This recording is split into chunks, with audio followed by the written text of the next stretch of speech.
Bike का seat cover फाड़ने पर केपीएचबी कॉलोनी में हॉस्टल में मुकीम नौजवानों ने मुकामी खानदान पर हमला कर दिया, जिसके बाद इलाके में कशीदगी फैल गई।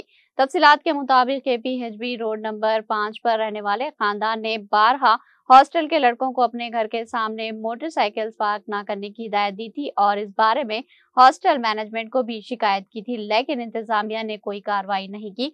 ताजा वाकये में घर के बाहर खड़ी बाइक के सीट कवर को फाड़कर नुकसान पहुंचाए जाने पर मुश्ताल तकरीबन 30 हॉस्टल के नौजवानों ने इस खानदान पर हमला कर दिया। ऐन शाहिदीन के मुताबिक कुछ लड़के घर में घुसकर खातून ने खाना पर भी हमला किया। इस वाकये के बाद इलाके में सख्त कशीदगी पैदा हो गई। मुकामी अफराद ने मुतालबा किया कि हमला करने वाले नौजवानों के साथ साथ लापरवाही बरतने वाले हॉस्टल मैनेजमेंट के खिलाफ भी सख्त कार्रवाई की जाए। पुलिस ने मुकदमा दर्ज करके तहकीकात का आगाज कर दिया। ఈ హాస్టల్ ఓనర్స్కి చాలా సార్లు ఇంటిమేట్ చేసామండి.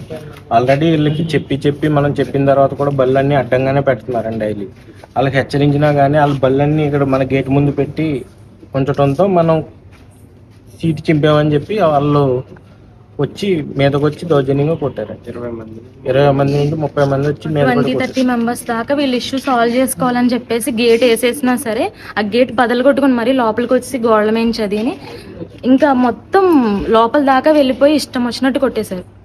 అంటే మాకు ఇక్కడ పెట్టుకున్న ఇష్యూ కాదు, అసలు గేట్ తీసుకుని బండి కిందకి దింపడానికి కూడా లేకుండా చేసేసారు. అందుకని ఆయన అట్లా చేయాల్సి వచ్చింది. ప్రతి డే ఇన్ఫార్మ్ చేస్తూనే ఉన్నాము, కానీ ఎటువంటి మార్పు లేకుండా కంటిన్యూస్ అట్లానే పెట్టేయడం వల్ల మేము ఇష్యూ అలా సీట్ చింపడం జరిగింది. దానికి వాళ్ళు చంపేసేదాకా కూడా వచ్చేసారు లోపలికి. 20-30 మంది కలిపి హాస్టల్ అందరూ కలిసి వచ్చి చాలా దారుణంగా బిహేవ్ చేశారు. ఆల్రెడీ వాళ్ళ వల్గర్నెస్ గురించి అన్ని చాలాసార్లు ఇన్ఫార్మ్ చేసాం, కానీ ఎప్పుడు రెస్పాన్స్ లేదు. రీసెంట్గా మన ఇష్యూ అయినప్పుడు కూడా మమ్మల్ని పోలీసులే పెట్టుకోమన్నారని కూడా చెప్పారు వార్డెన్. సిగరెట్లు అవి కాల్చడం, లేడీస్ ఉన్నారు పిల్లలు ఉన్నారని కూడా మినిమం లేకుండా బిహేవ్ చేయడం, ఇన్ఫార్మ్ చేసినా సరే అట్లానే ఉండడం, డ్రింక్ చేసి బాటిల్స్ అవి పాడేయడం, అక్కడ విండో దగ్గరేమో బెట్టింగ్ గేమ్స్ అవి ఆడడం, వల్గర్ మాట్లాడి గట్టిగా మాట్లాడి మేము లోపల డోర్స్ వేసుకుని ఉన్నా సరే వినిపిస్తున్నాయి, అంత వల్గర్గా మాట్లాడుకున్నారు. వెళ్ళి కంప్లైంట్ చేస్తే మాకేం వినిపించలేదని సింపుల్గా చెప్పేస్తున్నారు వార్డెన్స్ కూడాను.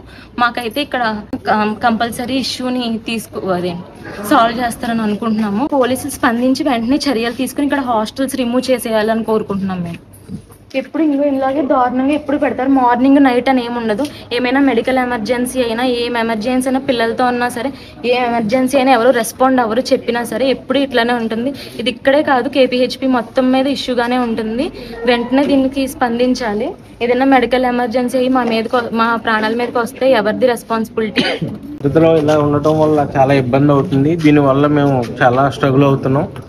ఇది పోలీసులు, మీడియా ప్రతినిధులు మొత్తం అందరూ కలిసి దీన్ని సాల్వ్ చేసి ఏ ఇబ్బంది లేకుండా దీనిపైన తగు చర్యలు తీసుకుని ఇబ్బంది లేకుండా చూడాలని. మా హస్బెండ్ ఇంకో దగ్గర కొట్టారు. బాడీ మొత్తం కూడా ఎక్కడ పడితే అక్కడ బైక్స్ మీద అది పడేసి మరీ కొట్టారు. వెనక షర్ట్ అన్ని చింపేసి ఎలా పడితే అలా లాగేసి ఇటు పడితే అటు పడేశారు. మా బ్రదర్కి ఏమో ఇక్కడ ఇంజూరీ అయ్యింది. వీళ్ళు ఎంత ట్రై చేసినా సరే ఆగుదామని తిన హ్యాండ్ కూడా బ్రేక్ అయిపోయింది. ఆల్రెడీ వాళ్ళు ఎంత ట్రై చేసి డోర్ క్లోజ్ చేసుకున్నా సరే వాళ్ళు బద్దలు కొట్టుకుని మరీ లోపలికి వచ్చారు. 30 మెంబర్స్ దాకా వచ్చేసారు. హాస్టల్ వార్డెన్స్ కూడా ముందుకు వచ్చి ఎవ్వరిని ఆపలేదు, ఇంకా ఎంకరేజ్ చేశారు. అన్ని హాస్టల్స్ కలిపి గట్టిగా అరిచి వాళ్ళని ఇంకా ఎంకరేజ్ చేశారు. ఆ 30 మెంబర్స్ని పోలీస్ వచ్చినప్పుడు కూడా అరిశారు. ఈవెన్ వీళ్ళు పోలీస్ స్టేషన్కి వెళ్ళిపోయాక కూడా చాలా గట్టిగా అరిసి చాలా న్యూసెన్స్ చేశారు. వెళ్ళిపోయాక కూడా మీరేం పీకుతారు, మీరేం పీకలేరు, కంటిన్యూస్గా ఇదే ఇష్యూ ఉంటుంది, ఎవరు ఏం పీకలేరు, పోలీసులు కూడా పోలీసులే పర్మిషన్ ఇచ్చారు అన్నట్టుగా చెప్పారు. వార్డెన్ అయితే వచ్చి పోలీస్ పేరు చెప్పి మమ్మల్ని భయపెడదామని చూస్తున్నారు. మాకైతే ఇక్కడ సేఫ్టీ అయితే లేదు, మమ్మల్ని భయభ్రాంతులకు గురి చేస్తున్నారు. మేము ఎంత ఓపిక్గా పోనీలని చూస్తున్నా సరే వాళ్ళు ఇంకా రెచ్చిపోయి ఈ రోజు ఇక్కడ దాకా తీసుకొచ్చారు. అయితే కేసు పెడతారు, ఏం చేస్తారు, మామూలే కదా, అవసరమైతే మీ బిల్డింగ్ కూడా ఇచ్చేయండి అన్నట్టుగా మాట్లాడారు. కొట్టారయ్యా పాపం, బాబా అందరికీ కొట్టారు. ఈ అబ్బాయి వాళ్ళు తాగొచ్చి గొడవ చేయడము, ఈ అబ్బాయి బళ్ళు పెట్టొద్దని చెప్తున్నా కూడా వింటలేదు వాళ్ళు. ఆటో రావడానికి ఇబ్బంది అయిపోయింది. మేము